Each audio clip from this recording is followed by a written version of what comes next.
Good morning, family. This is Kim, and today is Sunday, August the 24th.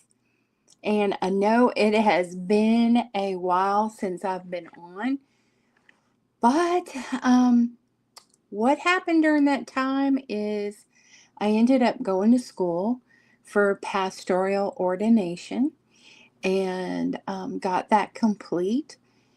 And then we've been doing some kind of little mini home improvements. I'm trying to get ready for my upcoming abdominal revision surgery, so trying to get the house in order for that.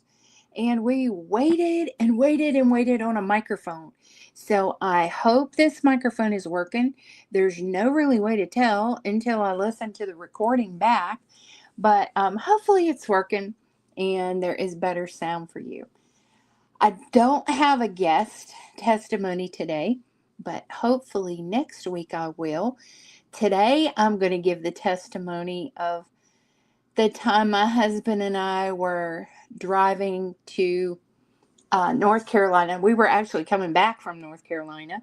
He had a doctor's appointment at Duke University for his back. And I tell you, huge testimony. My husband, he'll have the tendency to kind of rationalize things and kind of you know highly skeptical, and that he's just that type of guy. But this incident really left his jaw dropped. So at the time this happened, we both were caregivers for our handicapped son Derek, and we had to be back at a specific time for the caregivers to leave. And of course, we were running late as always. And so we were coming back from Duke and we were on this highway called I-77. And if you know anything about I-77, if you don't, I'll just tell you, it's kind of mountainous, very mountainous. And it's the kind that has runaway ramps for the truckers because some of the places are so steep in the mountain. And we were on that part of 77. And then we realized that we were going to be a little later than we thought we were going to be late. We were later than late. And so all of a sudden, my husband said, well, we're going to have to make up some time to get there in time because our caregiver had another obligation she had to go to. So we pretty much had to be on time. So my husband, realizing he was going to be late, what does he do? He starts to speed up on I-77, which you should never do, ever, ever. But he started to speed up, and he was kind of swerving lanes back and forth, past this one, past that one, kind of like the lanes back and forth. And with this speed on 77, I became extremely nervous and anxious. And the more anxious I became, the more aggravated he became at me because he felt like I wasn't trusting his driving. And I always hear his little speeches. I was a mailman for so many years. I know what I'm doing and that type of thing. But I was literally getting more frightened by the minute. And he was getting more aggravated with me for getting frightened. So I just started doing what I knew to do, was just pray, because I was really afraid. And I was more uh just upset that he wasn't taking my feelings into account with this. He was more He's very punctual, extremely punctual, and me not so much. But he is very punctual, and he just wanted to get there, and that's what his concern was, not me getting so upset. So I just was taking it to the Father, and was praying to myself and just begging the Lord to help him slow down and stop, because I was concerned he was going to kill somebody and even us the way he was just driving. And it was just a very scary time. So I just took it to the Father and was just praying, and opened my eyes after many moments in prayer. And there was not much from what I could see up ahead. Is once we got past this batch of traffic that he was currently weaving in and out of, speeding through, it was pretty clear. All we had to do was get around this school bus, which appeared to have many children on it, and that scared me to death. So I was just back into prayer with the Father, just pleading that his hand of safety be upon us and this bus full of children. And we did get around the school bus, and it was pretty clear from that point on. So the school bus was the last bus behind us. There was no median strip in this road. So if you were in the left-hand lane, there was no place for you to go but just the mountain. I mean, it was just, the guardrail was on the other side that went off onto a steep mountainous slope. Like, it looked like to me several hundreds and that maybe even 1,000 feet down. It was just nowhere to go on this road if you were trying to avoid an accident. It was a really, really bad road. And this is like years ago, before they tried to do some revisions to it. So we got past the school bus, and all of a sudden, out of nowhere, there were lights behind us and a siren that blurped for us to pull over. Now, mind you, there was no way this police officer that was behind us could have come from the other two lanes, because he couldn't have climbed a mountain. and and there was no one behind us but the school bus that we left behind. There were no roads to the side.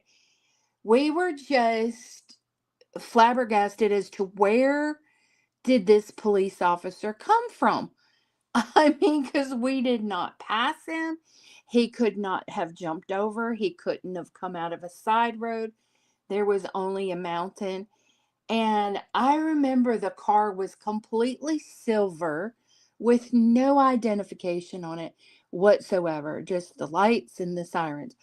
There was there was no way to identify what county he was from, what city he was from. It was just an unmarked silver car. So, um, anyway, I felt at peace. I felt extreme peace. And actually, I was thanking the Lord that we got pulled over. I was just grateful to God that wherever this officer could have been, that he pulled us over. So my husband rolled down his window and he come up to the car, and he was a very smiley, happy, happy police officer. He wasn't upset that my husband was speeding so much. He wasn't upset about his kind of reckless behavior. So he proceeded to tell my husband how fast he knew he was driving, and he was going right at 20 miles over the speed limit, which is considered in our state reckless driving. So the officer said, "Hello, sir. Do you realize how fast you were going?" I clocked you at 20 miles over. And he asked why he was in such a hurry. And he told him that we had to get home to care for our handicapped son and relieve the caregivers. And he asked for his driver's license and registration and kind of looked at it and handed it back. And then he proceeded with a smile on his face to give my husband this kind lecture about what going at such high speeds on that mountain, that it could lead to an accident that could be fatal. He just just had a smile on his face the whole time. It was not your typical angry, kind of kind of a little stern lecture. He did it with a smile on his face and told my husband that he was going to let him go this time, but that he needed to slow down for our safety and for the safety of others. Gave him his license back and said, "This is a warning. This is a warning. You need to slow down." And he kind of smiled at me and asked me how I was, during this conversation too. And I was just like kind of sitting there in awe of so many things, in awe of how I believe God sent this officer to protect us. And I was in awe of how kind and how smiling and how concerned this officer was for our safety. So my husband thanked him very much, because he could have uh, been charged with reckless driving, and I might add, easily. Easily he could have been, and probably should have been, but this officer was kind enough to give him a break. So at that point, the officer kind of tapped our cards and, you guys be safe and remember to slow down, you know. And he went back to getting his car. So we kind of like sat there in awe for a second and go like, wow, it is a miracle. And just thank you, Jesus, for such a kind, understanding officer. So my husband was getting ready to pull back, and he looked back to see, when he could get out from the officer, um, with the officer behind him. If he was going to pull out first, he was going to let him go, or, he would pull out if he was going to sit there and write up about his stop. So my husband looked back and he said to me, "Where is he?" And I turned around and looked back, and there was no police car there.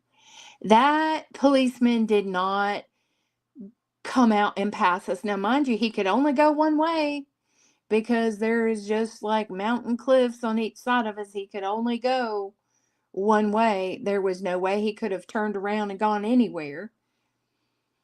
And so when I looked back and I seen that there was no silver card officer there, I was just like, oh my goodness, where did he go?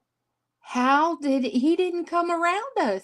And I looked at my husband and I said, "He didn't come around us." And he said, "I know. I know he didn't, but where is he?" And he was nowhere to be found. We could not see him at all. So my husband pulled out, and as we got back on the road, he looked at me and he said, "Is there a possibility that could have been an angel?" And I just smiled and I said, "I don't know what else to say that he was. I really don't." And I said, "I was in deep prayer about your driving and about what was happening." And I said, "Maybe God did send the angel, because He did want to protect us. He knows we are it to take care of Derek. And then it was just pretty much silence until we hit the other road that led us to our home, which was, also kind of a busy highway. And we were just kind of in awe that that happened, and in awe that he was let go, but more in awe of how we really felt in our hearts that this officer could have been an angel sent from God. There's no explanation as to where he could have gone. He just disappeared. So I think that's one story my husband said he will always live with, is that we believe we were stopped by an angel. I mean, there's no other explanation, and God is so good. He is just so good that, this situation that was so frightening, um, he brought to an end, and we were safe, and other people were safe. And I can tell you, in all the years, it's been quite a few years since that has happened. My husband has never, ever drove like that again. So it was a blessing. It's something that I know till our dying day we will never, ever forget about the officer that we think possibly was an angel. So just whenever you're in a situation like that, just start praying for God's intervention, for his hand, and I'm telling you, he will respond. And in this situation, it was just one of those situations where I can't explain what happened other than it was the hand of God. And this is just one of the many testimonies that we have in our life. And I tell you, it's just the testimonies that we can tell of things that have happened in our life where God has intervened are things that could help other people. They're just, glorifying God. That's just what we want to do on this channel. So hopefully within the next week or two, I'll have a guest. I have a couple of people that I would love to give their testimonies, and one of them is a rape survivor that has an incredible story. She's one of my prayer partners, and her story is absolutely incredible. If she gives her testimony, I will just be so thrilled to have her. And what God has done in her life has been amazing. She was a, a victim of sexual molestation at a very early age. And what all God has brought her through with that is just amazing. But I will let her tell her story if she will come on and tell it. She does have a testimony prepared. She's just waiting for God's confirmation to release it at different places. So I will be real excited for her to share her testimony and story. So maybe within the next month or so, she'll come on and give that incredible testimony. But as for now, God bless you all.